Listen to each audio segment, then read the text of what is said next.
लेकिन एक भगवान का दर ऐसा है जो हमें अंदर से बदलता है, जो हमें सच्चा मार्ग दिखाता है जीवन का, तो वो हम जान पाए। शुभ हो। सभी भजन गाने वालों का बहुत बहुत धन्यवाद। सबका शुभ हो। छोटी सी प्रार्थना से शुरू करते हैं। हे जीवन ज्योति के सूरज, कृपा करके अपनी उस ज्योति का दान दो जिसके द्वारा हमें जो कुछ कुछ होश आई है, आपके श्री चरणों की ओर कुछ कुछ हमारा ध्यान गया है। अपनी नीच क्रियाओं से हमें कुछ कुछ उच्च घृणा का भाव पैदा हुआ है। कुछ कुछ से अभी हम बहुत ज्यादा गहरे में नहीं है कि भगवान के हिसाब से देखें तो कोई भी 100% नहीं कर पा रहा होगा कि भगवान की निगाहों से हम देखें तो हम अपनी नीच घृणा से, नीच क्रियाओं से कुछ ही घृणा कर पा रहे हैं। हमारे जीवन का जो जो अंग हमारे नीच कर्मों के द्वारा गल गया है, कोड़ी और कलंकी बन गया, कि हमारी आत्मा में बहुत सारे रोग हैं, हम पूर्ण नहीं हैं, ये बताया जाता है। तो उसमें हम जो भी हमारे अंग खराब हो गए उसे देखने की हमें योग्य करो। हमें पता चले कि हम इस जगह, और आत्मा के अंग शक्तियां जो हमारी हैं, कि हम जिन शक्तियां मानसिक सात्विक, तो हम किन शक्तियों की कमी है हमारे अंदर, कि हमारे भाव कहाँ पर कम है, कहाँ हमें इसको पूर्ण करना है, वहां हमारा ध्यान जा सके और हम अपनी आत्मा को कुछ अंश तक तो पूर्ण कर पाए। तो ये भगवान की ज्योति के बिना हमें कहीं और नहीं दिखाई देगा। हे कृपा सागर, कृपा करके अपनी ज्योति का दान दो। अब देखा जाए तो अगर हम भगवान से ज्योति मांग रहे हैं कि भगवान हमें ज्योति दो, भगवान हमें ज्योति दे दो, फिर हमारा फर्क क्या रहा? कि वही हम तो सिर्फ भगवान पे ही डिपेंड है, कि जिस तरह से ईश्वर पे कि भाई माथा टेकते रहते हैं सबकी, हमारा ये काम पूरा कर दो, ये पूरा कर दो। तो यहाँ पे फर्क क्या रह गया? भगवान जो है, जो ज्योति देते हैं, देव प्रभाव हैं, वो फिर हमें पूर्ण रूप से क्यों नहीं मिल पाते? कि वो उनकी शिक्षा है, भगवान हमें दे रहे हैं, हम कितना ले रहे हैं, हमारी क्या योग्यता है, हम अपनी योग्यता के हिसाब से उस देव प्रभाव को, उस ज्योति को ले पाते हैं। तो भगवान से हमें ये कि हमारी योग्यता बढ़े, कि हम ग्रहण करने के योग्य, कि हम जितनी शिक्षा को जानते हैं उतना अपना पाए, तब हमें भगवान के देव प्रभाव असली में मिलते हैं। वो हमारे अंदर जो हमारी आत्मा है, हमारी जो योग्यता है, हमारी जो शक्तियां हैं, वो इसको आत्मसात कर पाए, वो अपना पाए। नहीं तो बैठे बैठे बस हम ये बोलते रहे, कि अगर हमने ये मान लिया कि भगवान हमें ज्योति दे दो, भगवान हमें ज्योति दे दो, तो नहीं। यहाँ पर भगवान ने ही बताया कि हमें काम अपने ऊपर करना है। भगवान तो दे रहे हैं, भगवान तो अपनी शिक्षा से हमें बता रहे हैं कि तुम इस मार्ग पर चलो। चलना हमें है। अगर हमें कहीं जाना है, हमें दिल्ली जाना है या कहीं भी जाना है, तो हम किसी से रास्ता पूछते हैं। अभी तो जीपीएस आ गया ना, उससे भी रास्ता पूछते हैं कि भाई वहां, तो वो हमें रास्ता बताता है, छोड़ के नहीं आता हमें वहां तक। तो वो बताएगा इस सड़क से जाओ, इस सड़क से जाओ, जाना हमें है। तो हम सही उसकी बात को समझ पाए और उस रास्ते पे चलते हैं, तब हम आगे वहां तक पहुंच पाते हैं। तो भगवान हमें रास्ता दिखा रहे हैं कि ये रहा है, इस पर तुम्हें चलना है। अपनी नीच गतियों को, नीच जो कमियां हैं, तुम्हारे भाव हैं, उनको नष्ट करोगे तो तुम्हारे हृदय में जो है उच्च भाव आएंगे, देव ज्योति आएगी। तब तो ये हम कर पाए। इस समय गहरी प्रार्थना करते हुए कि हम इस योग्यता को हासिल कर पाए और भगवान की शिक्षा को समझ पाए गहराई से, और अपने जीवन में हम उतार पाए। अब भगवान की शिक्षा के अनुसार चल पाए। नहीं तो फिर कोई फर्क नहीं है कि हम पहले भी ईश्वर से ही मांगते मांगते ही थक गए, वो मिल रहा नहीं। अगर हम, ये चांस की बात है कि हमने कोई प्रार्थना करी, पूरी हो गई, तो हम बोलते हैं भगवान जी ने पूरी कर दी, ऊपर ईश्वर। नहीं हुई तो अपना नसीब किस्मत कोई कोसते रहेंगे। तो यहाँ भगवान ने इन सारी चीजों से निकाला है हमें कि हमें जो है खुद ही कार्य करना है। कि हम कहते रहें कि हमारी पढ़ाई आ जाए या कोई भी हम काम में सक्सेस हो जाए, तो उसके लिए कदम नहीं उठाएंगे तो बैठे बैठे माला जपते रहें तो नहीं हो पाएंगे। तो यहाँ पे भी अपने जो भाव को हमें आगे जो बढ़ना है, तो अपने पे हम काम करें। हमें अपने ऊपर काम करना है, हमें अपनी आत्मा को उच्च बनाना है। और अगर हमें थोड़ा सा भी ज्ञान हो रहा है आत्मा के बारे में कि आत्मा की क्या क्या शक्तियां हैं, आत्मा एक शक्तियों का पुंज है, भाव शक्तियों का, तो हमें आत्मा का ज्ञान हो रहा है यहाँ पर, तो हम उसको और बेहतर कर सकें। कि तभी हमारा फर्क है कि हम अपने भावों को मेन है कि उच्च बनाते चलें, अपनी सोच पे काम करें और उन शक्तियों को बढ़ा सकें और बैलेंस में ला सकें। बढ़ाने से ये नहीं कि अभी हमें है कि एक ही, जैसे कृतज्ञता के भाव के लिए हम छोटे से उसके लिए कि उसके ऊपर निहाल होते चले जाएं, तो हमें बैलेंस भी लाना है कि दया का भाव कितना होना चाहिए, कम ज्यादा, ये सब चीजें भगवान ने सिखाई है, उनकी शिक्षा में ही पता चल रही है हमें, कहीं नहीं पता किसी को भी इस चीज का। तो हमें ये चीजें पता चल रही हैं कि बैलेंस में होना, कि अगर जैसे हमारे शरीर के अंग है ना, कि अगर एक हाथ हमारा पूरा लंबा ही होता चला जाए तो कैसा ही अजीब लगेगा, है ना। नाक हमारी लंबी सी हो जाए कैसी लगेगी। तो सारे अंग बैलेंस में हैं या नहीं। तो इस तरह से जो भी शक्तियां हैं वो बैलेंस में होनी चाहिए। कि भाई किस तरह कोई बहुत बड़ी हुई, कि एक ही भाव है वो इतना बड़ा हुआ है कि हमें पता ही नहीं चल रहा, कि हम दया ही दया करते जा रहे हैं, ये भी नहीं पता सही आदमी पर कर रहे हैं गलत पर कर रहे हैं। किसी, कोई भी आ रहा है कि मांगने वाला, और या अच्छा खासा कोई साधु बन के दे दो, और हम लगे हुए हैं, हमें पता ही नहीं है कि वो कमा सकता है या और भी कई चीजें हैं, तो हम दया करे जा रहे हैं सिर्फ उस पे। कोई गलत काम करके आ रहा है और हमसे बोल रहा है दया कर लो, और हम तो दया का भाव हमारा इतना बड़ा हुआ है पूछो ही ना, तो वो कार्टून बन जाएंगे हम। तो ये भी हमें बैलेंस करनी है अपनी शक्तियों को। कि ये भगवान ने सिखाया कि जैसे हमारे अंग पूर्ण रूप से, है ना, एक पैर बड़ा एक पैर छोटा हो जाए तो हम कैसे चल नहीं पाएंगे। तो हम ये कर पाए शुभ, ये अपनी शक्तियों पे हम अपना काम कर पाए और अपनी आत्मा को बेहतर बना सके, सुंदर रूप में बना सके। ये आज मैं नई सोच नया सवेरा से पाठ कर रही हूँ। ये भाग 2 है और इसमें 40 नंबर पे है ये जीवन रूपी प्रश्न पत्र। अगर इसमें भी हमें ये शुरू में हम टॉपिक वगैरह खोल दें तो अगर नेट की प्रॉब्लम हो तो, अगर, तो वो दूसरा संभाल सकता है। इस समय जिसके पास भी ये किताब हो तो खोल सकते हैं, और नेट की प्रॉब्लम हो जाती है तो वो आगे का कंटिन्यू कर सकता है उसको। वो, ये है आज का टॉपिक जीवन रूपी प्रश्न पत्र। तो जीवन रूपी प्रश्न पत्र हमने सबने कहीं ना कहीं एग्जाम दिए होंगे, हर एक ने पढ़ाई थोड़ी बहुत ज्यादा कैसे भी करी तो है ही है, तो क्वेश्चन पेपर करा। तो वो हमने स्कूल का क्वेश्चन पेपर जब आता था तो देखे हमारे दिमाग में कैसी टेंशनें चलती थी कि अब पेपर आने वाला है। तो जीवन रूपी प्रश्न पत्र को जाना हमने कभी, कभी पढ़ा उसको। तो आज इसमें जानेंगे जीवन रूपी प्रश्न पत्र में क्या आता है। आज का युग विज्ञान एवं शिक्षा का युग है। समय के साथ साथ ज्यादा से ज्यादा लोग अब शिक्षित होते चले जा रहे हैं।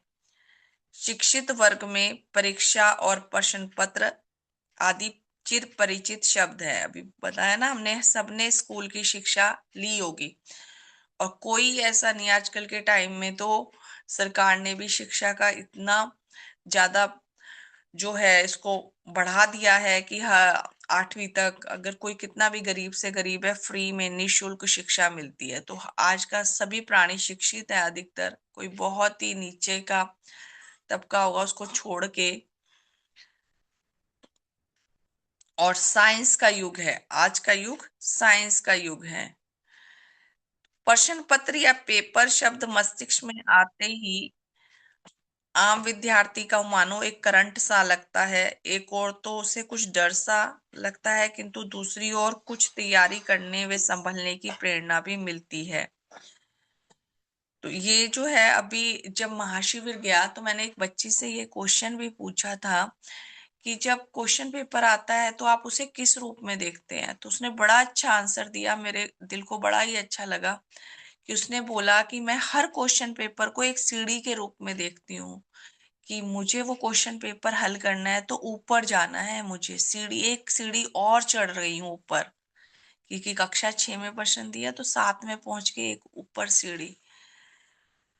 तो यहाँ पर भी हम जो है, अगर हर विद्यार्थी इस तरह रूप में ले लेगा तो वो आगे बढ़ता चला जाएगा। तो बहुत गहरे से हृदय से भाव से ये प्रार्थना निकलती है कि हर विद्यार्थी को ये बात समझ आ जाए कि वो प्रश्न पत्र को एक सीढ़ी के रूप में लेता हुआ आगे चले, ना कि डर बिठा के कि पेपर आ गए, पेपर आ गए। तो प्रश्न पत्र ज्यादातर 3 घंटे का होता है, कहीं कहीं पर ये 2 या 4 घंटे का भी हो सकता है। किसी परीक्षा में प्राय 6 या 7 प्रश्न पूछे जाते हैं, जिसमें से 5 प्रश्न हल करने का निर्देश दिया जाता है। तो ज्यादातर कॉलेज टाइम में जो है ना, अगर हमने कॉलेज में स्टडी करी है तो 5 क्वेश्चन आते हैं, 6 या 7 देते हैं, उसमें से 5 ऑप्शन रहते हैं कि 5 क्वेश्चन करे जाते हैं। तो इसमें भी यही बताया कि 5 क्वेश्चन करने के लिए दिए जाते हैं हमें। देखिए कितने सुंदर एग्जाम्पल से कि हमने सभी ने प्रश्न पत्र हल किया होगा, तो उसके माध्यम से यहाँ जीवन रूपी प्रश्न पत्र पे आएंगे हम। तो कैसे हमने हल किए वो जो स्कूल के कॉलेज के प्रश्न 5 हैं। अब यदि प्रश्न पत्र 3 घंटे का है, तो उसके कुल अंक कितने 100 हैं, और 5 प्रश्न आए हैं तो प्रत्येक के अंक कितने बैठेंगे, 20 बैठेंगे। प्रत्येक प्रश्न के 20 अंक हुए। अब यदि कोई विद्यार्थी रंग बिरंगी पेंसिल के द्वारा अपनी उत्तर पुस्तिका के हर पृष्ठ पर दोनों ओर हाशिया लगाकर उसे सुंदर रूप प्रदान करे और फिर केवल एक प्रश्न का उत्तर अत्यंत सुंदर लेख में विस्तार से बिल्कुल सही लिखे, ता इसी में उसके 3 घंटे लग जाएं, तब भी परीक्षक उसे मात्र 20 अंक ही देगा। इस प्रकार वह विद्यार्थी उस परीक्षा में फेल घोषित हो जाएगा। तो इसमें मेरे को एक जो है कि ये भी हम है कि बताते हैं कि क्वेश्चन पेपर में ये 12 तक के बच्चों को कई चीजें इसमें पता नहीं होती, जो मैं यहाँ पे अभी बताने जा रही हूँ। कि जैसे इसमें बताया गया कि 5 प्रश्न आए और उसने एक क्वेश्चन तो बहुत टाइम से सुंदर सा सजा के उसको आता था, बड़े अच्छे से किया। और बच्चे अधिकतर करते हैं इसी टाइप से कुछ चीजें करते हैं कि वो अंकों को देखते ही नहीं। मैंने ये चीज जब पेपर चेक करती थी तो देखा 4 नंबर का पेपर है, 4 नंबर का क्वेश्चन है या 8 नंबर का है, नंबर पढ़ते ही नहीं है। उसमें 2 या 4, 8 नंबर में 2 या 4 लाइनें लिख दी, तो वो 8 नंबर कहाँ से मिलेंगे। और 1 नंबर वाला बच्चे को बहुत अच्छा आता है, तो वो पूरा उसमें एक पेज भरे जा रहा है। अब 1 नंबर वाले में उसने पूरा पेज भर दिया या आधा पेज भर दिया, तो कितना नंबर देंगे हम।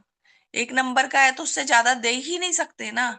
उसने तो अपनी तरफ से बहुत अच्छा बना के लिखा क्योंकि उसको वो आता था।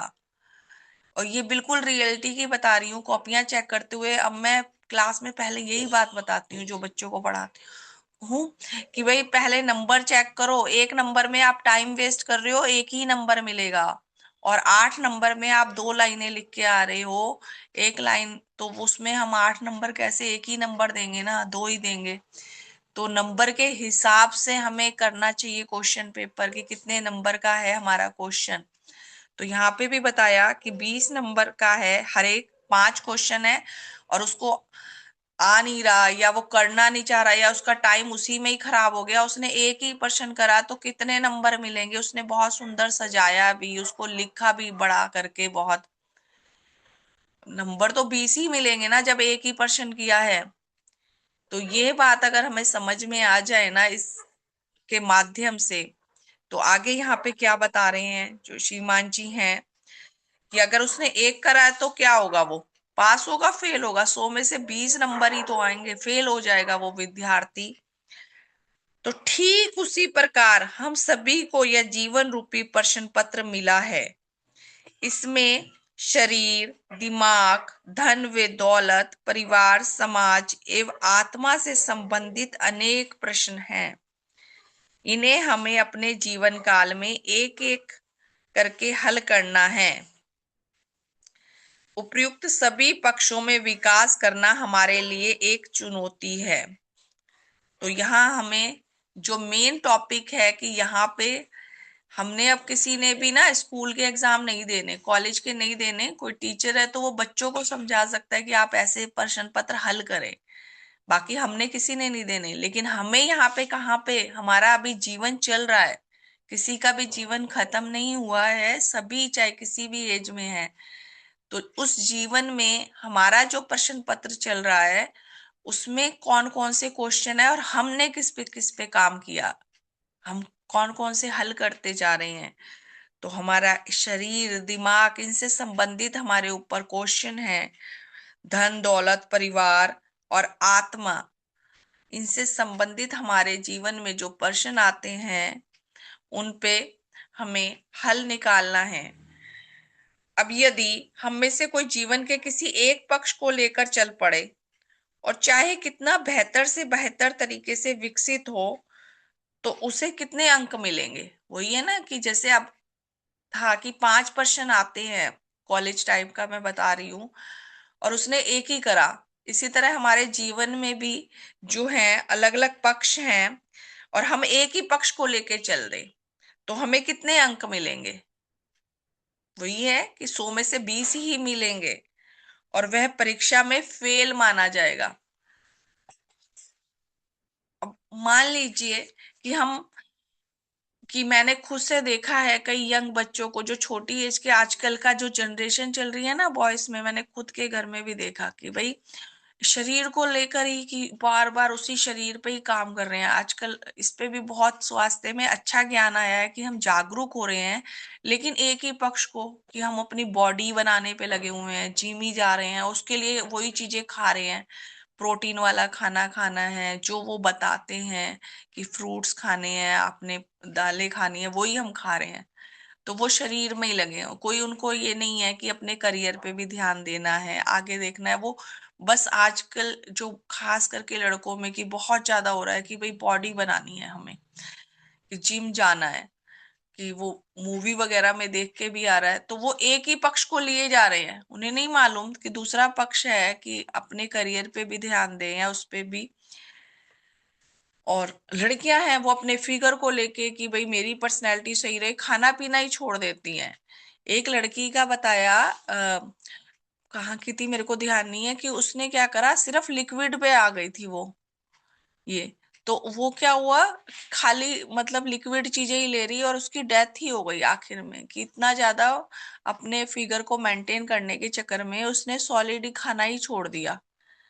सिर्फ जो किसी ने बताया, क्या कहाँ से उसने पढ़ा, क्या करा, तो उसमें इंसान कहाँ एक ही पक्ष को लेके वो बिल्कुल ही खत्म ही हो गया, कि शरीर को ही लेके चले जा रहा है। तो ये वही वाला हाल हुआ ना कि एक ही क्वेश्चन को हम करे जा रहे हैं, कि उसको ही सुंदर सा सजा रहे, उसी पे ही काम करे जा रहे हैं। और इसमें ही मान लीजिए कोई जीवन में ये भी हम देखें, मात्र धन क्या ही विकास करने में, ये तो हमें आसपास बहुत ज्यादा और दिखाई देगा। आप देखें, पागल है धन के पीछे ही कि भागे जा रहे हैं। तो ये तो बार बार भगवान को नमन जाता है कि हम भी वहीं शामिल होते, क्योंकि कुछ और दिखाई ही नहीं देता, कि जीवन में आए हैं तो पैसे के अलावा कुछ नहीं दिखता, कि मेन मकसद ही यही दिखाई दे रहा है सबको। क्योंकि पैसा बहुत बड़ी चीज है और वाकई में है, इसके बिना कोई रेस्पेक्ट नहीं, कोई सम्मान नहीं, कोई सुविधाएं नहीं आ सकती। कि जैसे अब कोई क्वेश्चन है ना वो 30 नंबर का हो जाए कि भाई बाकी के कम कम मार्क्स कर दिए जाएं, तो लेकिन इतना ही नहीं कि वो 30 नंबर करके भी आप कहाँ पहुंचोगे। तो यही हाल समझ लो कि पैसे वाला भी हो रहा है कि चलो आपकी लाइफ में बहुत ज्यादा इंपॉर्टेंट रख रहा है, लेकिन उसी पे ही काम करे जा रहे हैं। और यहाँ तो इक्वल बताया है कि 20-20 नंबर, यहाँ सबको इक्वल लेके चलेंगे तो देखिए हम बैलेंस कैसे बनता है लाइफ में। यहाँ कोई भी ऐसा नहीं है कि हम शरीर को हम ज्यादा मार्क्स दे दें और पैसे को कम दे दें, या पैसे को बहुत ज्यादा मार्क्स दे रहे हैं। अगर हम जीवन रूपी प्रश्न पत्र कर रहे हैं ना, तो इक्वल मार्क्स लेके चलते हैं तो कितनी लाइफ बैलेंस में होती है। तो मात्र धन का विकास करने में ही लगे रहे तो समझो वह आजीवन इसी के पीछे दौड़ता रहेगा। फलस्वरूप चाहे वह कितनी ही मेहनत करके खूब कोठियां, प्लाट, दुकानें और अथाह धन एकत्र कर ले तथा चारों ओर से लोग उसे बधाइयां भी देने लगे, तो भी जीवन रूपी प्रश्न पत्र में एक ही प्रश्न पूर्णतः ठीक कर लेने पर अंक तो उसे 100 में से 20 ही मिलेंगे ना। जिस तरह से वो शरीर में, अगर उसने एक शरीर के ध्यान दिया, अपनी बॉडी को ही बनाने में लग रहा है, अच्छा खा पी रहा है, अच्छी बात है, अपने जीवन को अच्छा बना रहा है, लेकिन वहां पर 100 में से 1%, और यहाँ पे फिर दोबारा दूसरा उसमें धन पे ही सिर्फ एक, तो एक ही तरफ भागे जा रहा है इंसान। यहाँ धन का दिया गया है, धन कमाने की दौड़ के दौरान यदि शरीर की सुध उसमें न हो, पारिवारिक व सामाजिक संबंधों में नरक घोल लिया तथा आत्मा का बेड़ा गर्क कर लिया, तो अतः वह जीवन रूपी प्रश्न पत्र में फेल ही रहा। क्योंकि पैसे कमाने के चक्कर में ना हम कई बार सही गलत की पहचान भी नहीं कर पाते कि हम गलत कर रहे हैं सही कर रहे हैं, कि बस पैसा कमाना है। तो उसमें हम आत्मा को कितना नीचे गिरा देते हैं, परिवार में संबंध बिगड़ जाते हैं, कि जमीन जायदाद के पीछे देखिए कितने रिश्ते खराब होते हैं, कि इतनी इतनी इंच जमीन के लिए कि तुमने ये ज्यादा लिया कम लिया, तो वहां पे हम रिश्ते ही खो देते हैं एक सिर्फ पैसे के चक्कर में। तो वहां पे हम फेल हो जाते हैं अपने असली रूप में। देखा जाए तो वो पर्सन भी समझ ले कि वो 20 में से भी हम 20 अंक नहीं हासिल कर पाते कि पूरे, कि वो पैसा हमने कमाया, सब कुछ खो दिया हमने।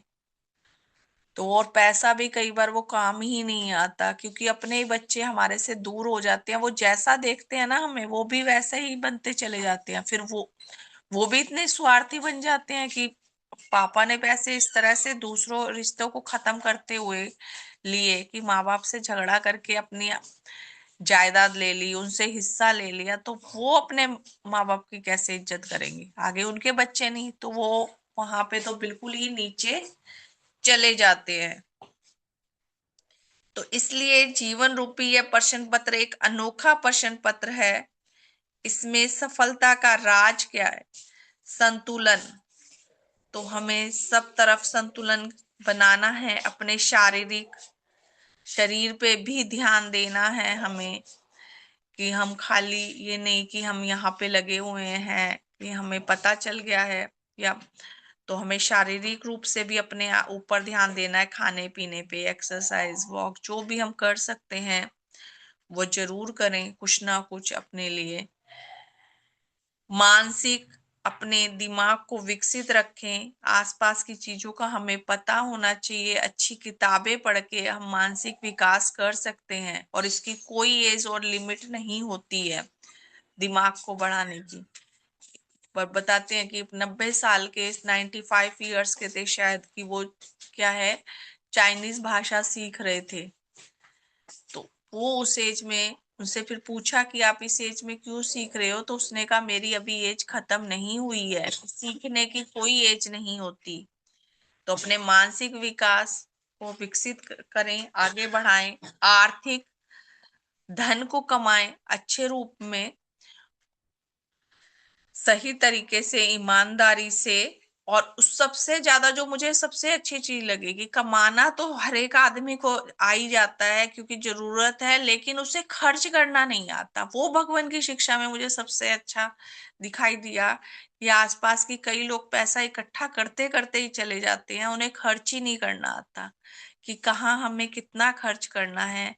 ये बहुत अच्छे ढंग से यहाँ पे जो है अगर हम समझ लें तो बहुत अच्छे ढंग से, और मेरे को तो इस चीज में बहुत ज्यादा अंदर से महसूस होता है कि ये खर्च करने का ढंग आया कि हमें कैसे बैलेंस, कि कितना कौन सी जगह खर्च करना है।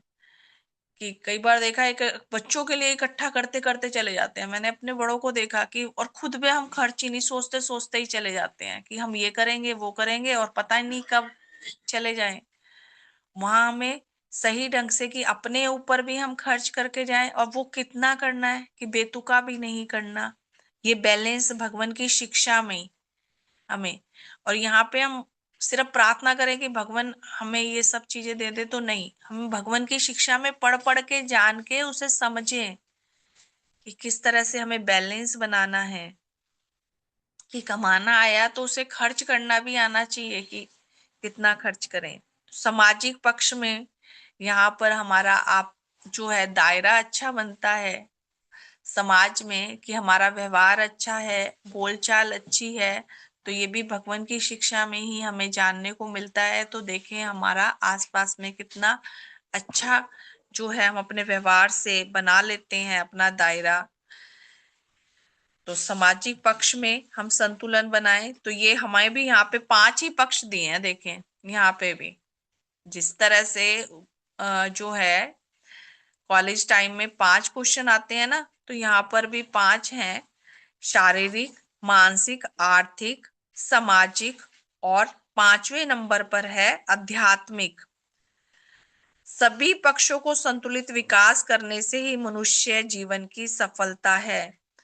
तो यहाँ पे आध्यात्मिक पक्ष में भी यही है कि हम अपने घर परिवार को भी लेके चलें। भगवान ने नहीं कहा कि सन्यास ले लो या छोड़ छाड़ के बिल्कुल ही पूरा तुम अपना, अगर गृहस्थ जीवन में हो तो सब कुछ छोड़ दो और यहीं पे लग जाओ।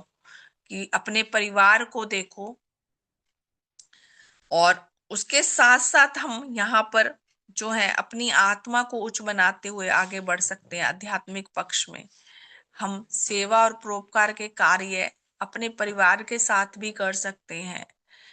कि हम जो भी काम कर रहे हैं उसमें सब पक्षों को किस तरह से एक साथ लेके चलें, ये हम अपने गहन चिंतन करें।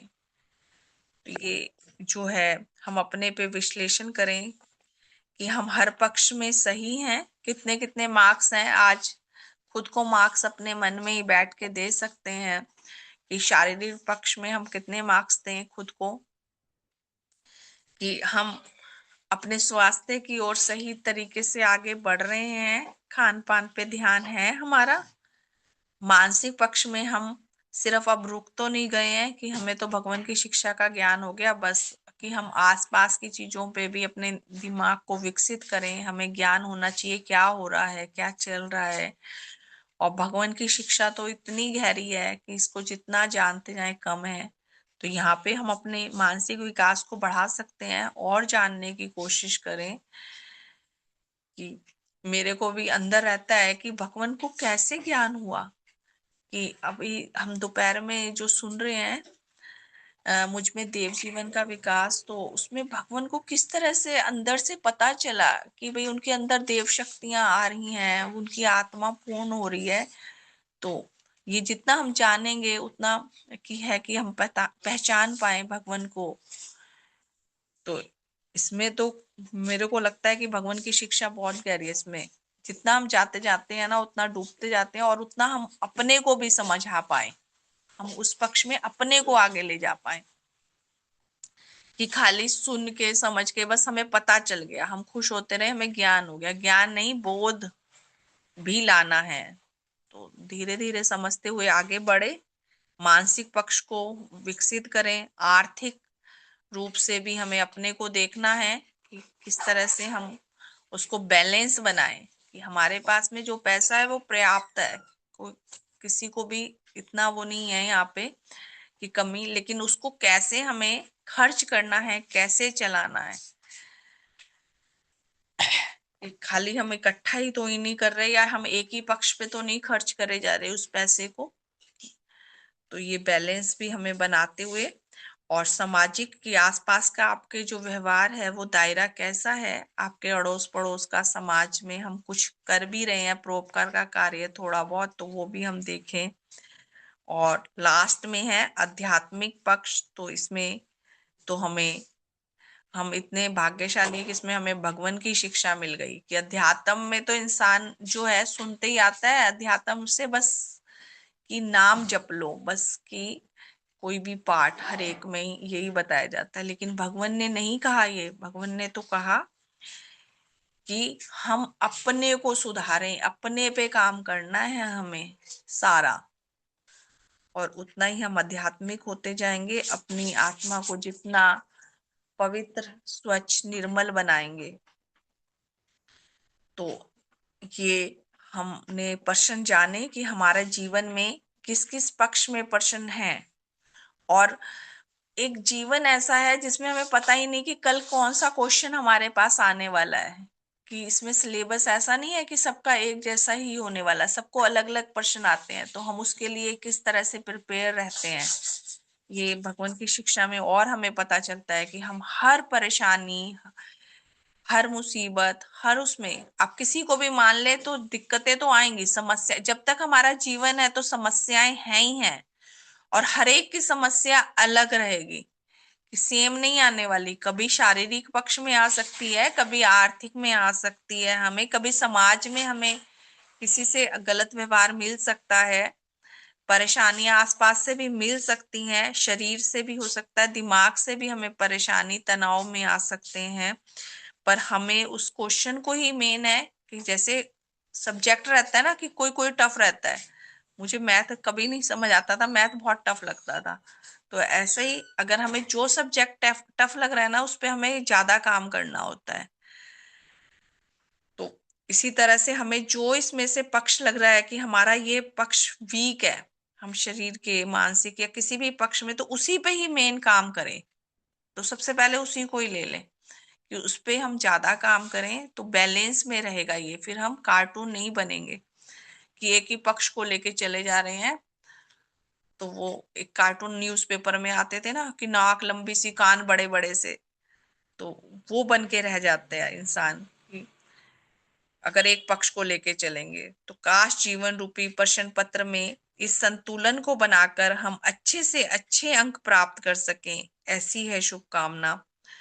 तो हम सभी पूरे अच्छे से ले पाए, कि भगवान जैसे चाह रहे हैं हमें। इस समय मेरे को ऐसा महसूस हो रहा है कि भगवान हमसे चाह रहे हैं कि हमारे शिष्य हो, हमारी शिक्षा को पढ़ा है। कि कॉलेज या होता है ना कि हमें टीचर अच्छा पढ़ाने वाला मिल जाए तो वो बच्चा बहुत अच्छा कर जाता है। तो हमें एक इतने अच्छे शिक्षक मिले हैं कि उनको गुरु बोले, शिक्षक, गुरु शिक्षक ही है ना, टीचर। कितना अच्छा हमें गुरु मिले हैं, फिर भी अगर हमारे नंबर अच्छे नहीं आते तो बहुत कहीं इसमें शर्म की बात है। तो हम तो कम से कम अच्छे नंबर लाएं अपने जीवन रूपी प्रश्न पत्र में। तो हम अपने पे काम करें कि हम कौन से सब्जेक्ट में वीक हैं, कि कौन से पक्ष में वीक हैं, हम उस पे काम कर पाए। मैं अपने पे ध्यान ले जा पाऊं कि मैं कहाँ पे पीछे हूँ, कि मेरा कौन सा पक्ष नीचे जा रहा है। तो सबसे पहले तो मुझे खुद पे करना है, और क्योंकि सुनाने वाले का बहुत बड़ा एक दायित्व होता है कि वो अपने ऊपर काम करे, कि जितना बोलना आसान है ना, उतना ही फिर उसके जीवन से भी झलकना चाहिए। तो मैं अपने सारे पक्षों को संतुलित कर पाऊं, और अच्छे मार्क्स से हम आगे बढ़ पाएं, ऐसी गहरी कामना है मेरी आपके लिए और अपने लिए। शुभ हो हम सबका। ये आज मुझे ना इसमें ये जनवरी की पत्रिका में पढ़ रही थी, तो इसमें नीचे जो है थॉट है उस पे विचार कर रही थी, तो कुछ इसमें नीचे विचार लिखे हुए हैं, थॉट, तो उस पे हम पढ़ेंगे। एक दो टाइम होता जा रहा है, एक दो मिनट मेरे को। तो इसमें मुझे ये थॉट अच्छे लगे, भगवान ने ना सच्चाई भलाई का रास्ता दिया। तो देखिए यहाँ पे भी सच बोलने की आदत हमारे अंदर किसी भी स्थिति का सामना करने का साहस देती है। और ये मैंने देखा कि ये हमने अपने जीवन के एक्सपीरियंस से जाना कि अगर हम हर पक्ष में सच बोलते हैं, बिल्कुल सही है, तो हम ना एक अंदर से ही पता नहीं कैसे विल पावर आ जाती है। हम हर परिस्थिति का सामना और सामने वाले से, तो ये छोटे छोटे थॉट्स नीचे लिखे हुए हैं और उनमें बहुत गहराई छुपी हुई है। तो ये हम इनको जरूर पढ़ा करें जो है। तो आज मैं इनको देख रही थी, तो अभी एक समय था 1-2 मिनट का, तो मेरा इस पे ध्यान गया। तो इसमें लिखा, जरूरी नहीं कि हर उपहार कोई वस्तु ही हो। दूसरा थॉट है कि जरूरी नहीं कि हर उपहार कोई वस्तु ही हो। प्यार, समय, सम्मान और साथ भी बहुत बड़े उपहार हैं, कभी देखकर देखिए। और ये भी मैंने देखा कि मैंने कभी किसी को इतनी बड़ी बड़ी चीजें नहीं दी, लेकिन अगर हम बात करते हैं ना किसी से भी प्यार से, थोड़ी सी तसल्ली दे देते हैं, वो इतना अपना बन जाता है ना। तो ये हम दे के देखें, किसी को भी प्यार दे के देखें कि कोई अगर परेशानी में है, कोई दिक्कत में, तो थोड़ा सा हौसला। अब हमें थोड़ा, हम निकल के आए, पहले तो हम ही घूम रहे थे इन चीजों में, कि हम खुद ही परेशानियों में घूम रहे थे, तो किसी को क्या ही हौसला देंगे। तो किसी को थोड़ा सा भी प्यार, हौसला और समय देते हैं, तो इससे बड़ा कोई गिफ्ट नहीं है। तो हमें जरूरी नहीं कि पैसों वाले ही गिफ्ट देने हैं, किसी से प्यार से बात करके देखें, किसी को तसल्ली देके देखें, क्योंकि सभी कोई ना कोई परेशानियों में घिरा हुआ है। अगर कोई आपको परेशानी बता रहा है, तो वो बहुत उम्मीद से बता रहा है आपको, क्योंकि उसको बहुत बड़ा फेथ है। तो उसको, उस विश्वास को बनाए रखें और उसको हौसला दें।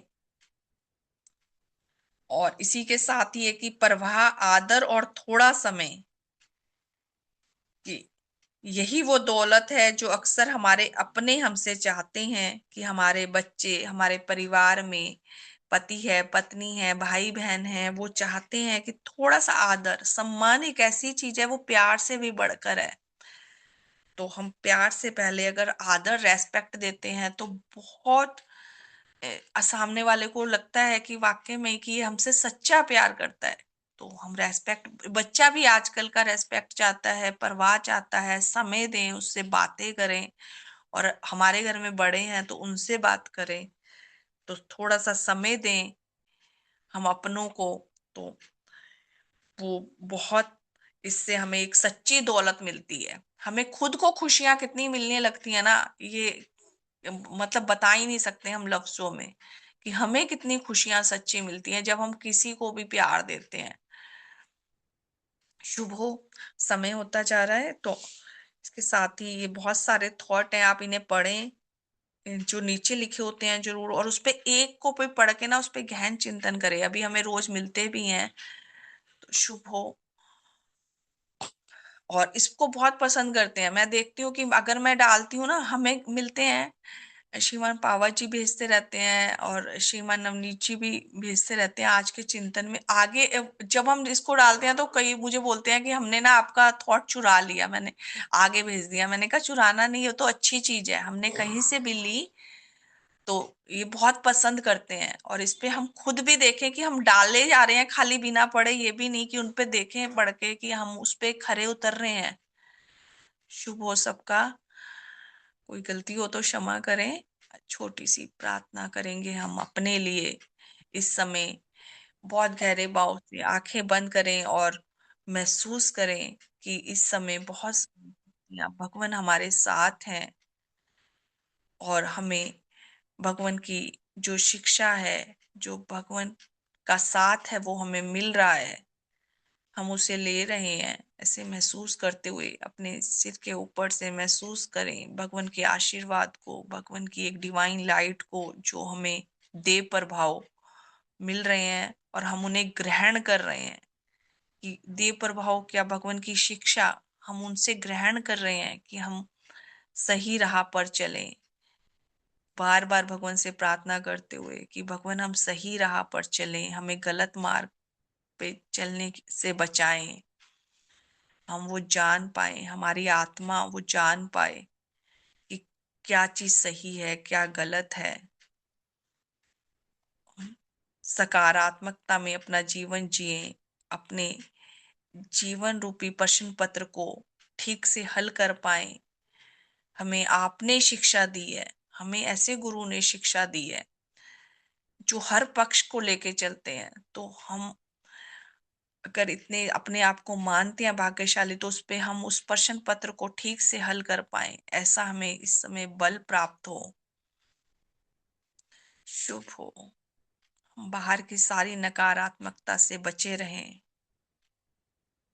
शुभ हो। अपने भाव को उच्च बना पाए, हर पक्ष में आगे बढ़ पाए। भगवान, हम आपके सच्चे शिष्य बनना चाहते हैं। हम 100 में से 100 अंक लाना चाहते हैं। भगवान, हमें साथ दें, हमें आपका साथ चाहिए, मदद चाहिए। भगवान, हमें आपकी। शुभ हो। ऐसे भगवान के लिए शुभकामना करें जो हमें शिक्षा दे रहे हैं, जो हमें पढ़ा रहे हैं, जो हमें ऊपर से समझा रहे हैं। उनकी शिक्षा अभी हमें सूक्ष्म से मिल रही है। ऐसे भगवान के लिए तो जितनी शुभकामना करें उतना ही कम है। हे देव गुरु भगवान, हे विश्व शिरोमणि, आपको शत शत नमन है, आपको बारंबार नमन है, आपको कोटि कोटि नमन है। आपका हर प्रकार से शुभ हो, शुभ हो, भला हो, मंगल हो। भगवान, आपका कल्याण हो। आपके सभी संबंधियों का, चाहे वह इस लोक में है परलोक में, हर प्रकार से शुभ हो, भला हो, मंगल हो, कल्याण हो। हमारे सभी संबंधियों का, पूर्वजों का, बच्चों का, पारिवारिक जनों का शुभ हो, भला हो, मंगल हो। वह भी इस शिक्षा को समझ पाए, आगे बढ़ पाए। शुभ हो। पूरे मनुष्य मात्र का शुभ हो, शुभ हो। हमारे देश का शुभ हो। पूरे विश्व में शुभ और शांति आ जाए, चारों जगतों में मेल हो जाए। शुभ हो। भगवान देव आत्मा की जय। भगवान देव आत्मा की जय। भगवान देव आत्मा की जय। भगवान देव आत्मा की जय। जो भी अस्वस्थ हैं वो सभी स्वास्थ्य लाभ करें। शुभ हो। शुभ हो श्रीमान जी। शुभ हो जी, शुभ हो। बहुत बहुत धन्यवाद रेणु जी, बहुत सुंदर उद्बोधन, बहुत ही शिक्षाप्रद। हमें ऐसे प्रश्न पत्र से परिचित करवाया है जिसका